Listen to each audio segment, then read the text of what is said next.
या ठिकाणी जे आहे हा जो काही लावलेला ऊस आहे, 2 ओळीतलं अंतर जे आहे ते 3.5 फूट आहे.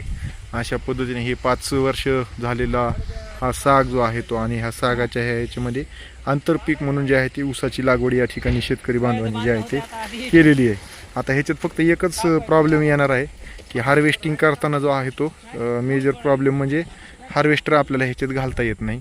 हे जे काही करायचं तर लेबरच्या साह्यानं, आणि लेबरच्या साह्यानं करत असताना वाहन आतमध्ये घालता येत नाही झाडं असल्या कारणानं.